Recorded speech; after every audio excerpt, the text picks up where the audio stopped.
उपद्रव करने वालों का कोई नियम तो होता नहीं। करई अनीत जाई नहीं बरनी। अच्छा, विरोध किसका कर रहे हैं? सीधे ही विप्र। अब विप्र शब्द बड़ा सार्थक शब्द है। वेद पाठी भवेत विप्रः, जो वेद पाठ करे वह विप्र।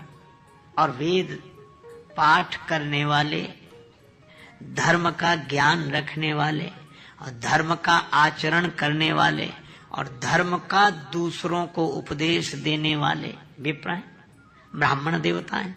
तो जो अधर्म करने के लिए उत्पन्न होते हैं वे सबसे पहले धर्म का प्रचार करने वाले, धर्म का विचार देने वाले, धर्म का जीवन जीने वालों का ही विरोध करते हैं। सीधा ही विप्र। अच्छा, एक अद्भुत बात है, सज्जनों को धर्म से दूर करना, यह ब्राह्मणों पर अत्याचार करना है। धर्म से दूर करना हो तो जिनसे धर्म मिलता है उनको सताओ, लोग अपने आप धर्म से दूर हो जाएंगे। शिक्षा नहीं मिलेगी, उपदेश नहीं मिलेगा, कोई आचरण करने वाला नहीं मिलेगा, तो प्रेरणा कैसे मिलेगी धर्म का व्यवहार करने की? सीधे ही विप्र। धेनु, गौ माता का विरोध, क्योंकि गौ माता से अर्थ की प्राप्ति होती है। अपना देश ऋषि प्रधान है और कृषि प्रधान है। से अन्न और अन्न उत्पन्न करने के लिए सुदृढ़ वृषभ चाहिए और बछड़े ही बैल बनते हैं। बछड़ों का जन्म गौ माता से, और वैसे भी गौ माता में सभी देवताओं का निवास, यह हमारी अपनी भावना है। तो गौ माता के कारण अर्थ की प्राप्ति होती है। अर्थ, गौ का विरोध क्यों करेंगे? ये इसलिए करेंगे ताकि समाज धर्म से दूर हो जाए और धन विहीन हो जाए। सीधे ही विप्र धैनु सुर, और देवताओं को सताएंगे। क्यों?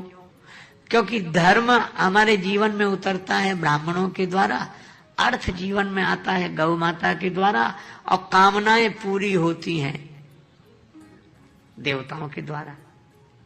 अब ये देवताओं को भी विरोध करें ताकि हमारा जीवन धर्म विहीन हो जाए, हमारा जीवन अर्थ विहीन हो जाए और हमारी कामनाएं कोई पूरी न हो, हम तड़पने वाले बने रहें, तरसने वाले बने रहें। सीधे ही विप्र धैनु सुर धरणी, पृथ्वी माता को भी सताते हैं कि अगर रहने दो तो हमको ही रहने दो, इन्हें मत रहने दो। अच्छा, पृथ्वी माता को कष्ट क्यों पहुंचता है?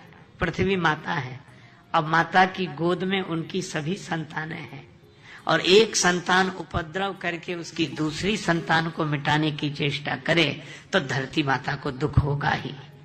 गिरि सरि सिंधु भार नहीं मोही, जस मोहि गरु एक पर द्रोही। तो आप विचार करें, ब्राह्मण का विरोध धर्म का विरोध है। समाज को धर्म से दूर करना हो तो विप्र विरोध, समाज को अर्थ से दूर करना हो तो गौ माता का विरोध, समाज को सद्गुणों से और कामना पूर्ति से दूर करना हो तो देवताओं का विरोध। और किसी का भी विरोध कर, धरती माता को सताना हो तो किसी का भी विरोध करो, धरती माता सहन नहीं कर पाती। तो जब ऐसा होने लगे तब इंसान के बस का कुछ नहीं, सज्जन सताए जा रहे हो, तब भगवान तरह तरह के शरीर धारण करते हैं। हरि, अच्छा, हरि शब्द बड़ा सार्थक है। हरि कौन? हरि सर्वत्र समान रूप से व्याप्त हैं। इसलिए क्या वे जानते नहीं हैं किन उपद्रवियों के द्वारा, अधम अभिमानियों के द्वारा अत्याचार हो रहा है सज्जनों पर? देखो, भगवान अगर अयोध्या में हो तो यहां होने वाले अत्याचार की सूचना उन तक भिजवानी पड़ेगी। भगवान वृंदावन में हो तो सूचना भिजवानी पड़ेगी। और यही बात तो द्रौपदी जी ने भगवान श्री कृष्ण से कही कि प्रभु मैं पुकारती रही, आपने आने में बहुत देर की, आए तो पर देर में आए। भगवान ने कहा देरी तो द्रौपदी तुम्हारे कारण हुई है। द्रौपदी जी ने कहा मेरे कारण क्यों? भगवान ने कहा मैं तो यही था, पर तुमने मुझे बुलाया द्वारिका से। दुख हरो द्वारिका नाथ शरण में तेरी। हे द्वारिका नाथ, तो भगवान ने कहा है कि मुझे यहाँ से द्वारिका जाना पड़ा, फिर द्वारिका से लौट कर आना पड़ा, तो देरी तो लगेगी। अत्याचार करने वाले यह न सोचें कि जिनको हम सता रहे हैं उनके भगवान कहीं हैं। उनके भगवान यही हैं, हरि व्यापक सर्वत्र समाना। लेकिन वो सुनेंगे कैसे? उनके तो शरीर नहीं है, और शरीर नहीं है तो श्रवण नहीं है, श्रवण नहीं है तो सुनेंगे कैसे? कान के बिना कैसे सुनेंगे? तुलसीदास जी बोले बिनु पग चलई सुनई बिनु काना, कर बिनु कर्म करई विधि नाना। इसलिए हरि। अच्छा, अब आप एक बात है कि जब आप अपने कमरे में रहते तो किसी को दिखते नहीं है, पर रहते तो हैं। पर जब दिखने के लिए निकलते हैं तो कपड़े पहनकर ही निकलते हैं, कपड़े पहनकर ही निकलते हैं। अच्छा, एक अद्भुत बात है, जैसा मौसम होता है वैसे ही कपड़े पहनकर निकलते हैं। जरूरत के हिसाब से कपड़े पहनकर निकलते हैं।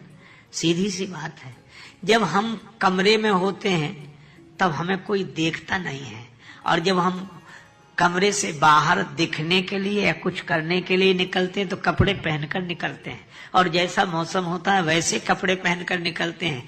इसी तरह भगवान जब व्यापक होते हैं तब कोई उन्हें देखता नहीं है, और जब उन्हें दिखना होता है तो कोई ना कोई कपड़ा पहनकर निकलते हैं, कोई ना कोई वस्त्र धारण करके आते हैं, और जब जैसी जरूरत है वैसा वस्त्र धारण करके आते हैं, क्योंकि देह ही तो भगवान का वस्त्र है।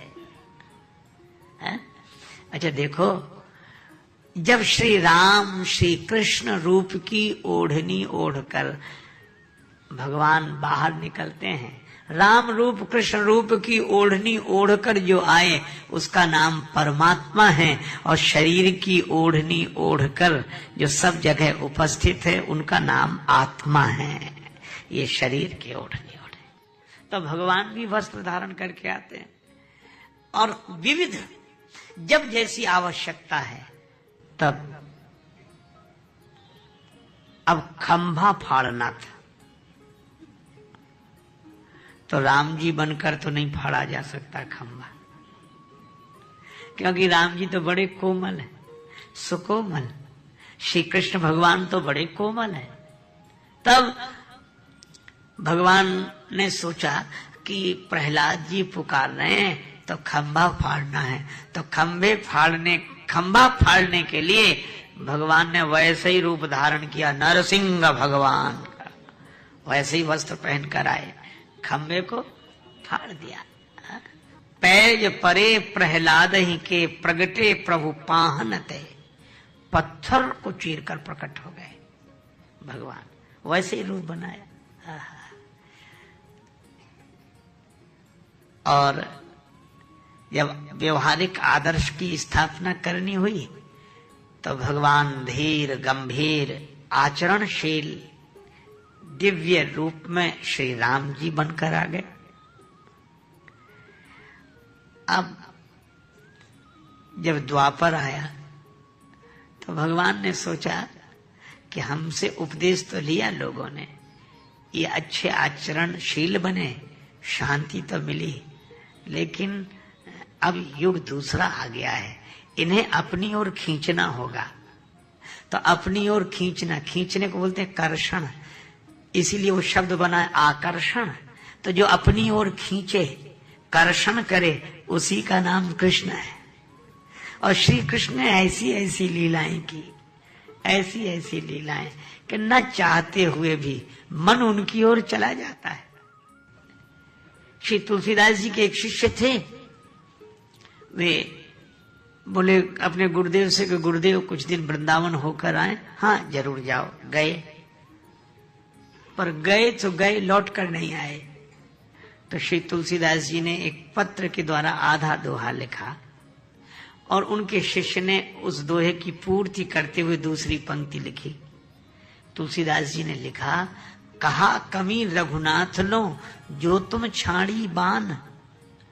राम जी के पास क्या कमी थी जो तुम वहां रुक गए वृंदावन जाकर, अब लौटते ही नहीं हो। तो उनके शिष्य ने कहा, जब उन्होंने कहा कमी रघुनाथ लो जो तुम छाड़ी बान, तो शिष्य ने लिखा, मन अनुरागी हो गयो सुन मुरली की तान।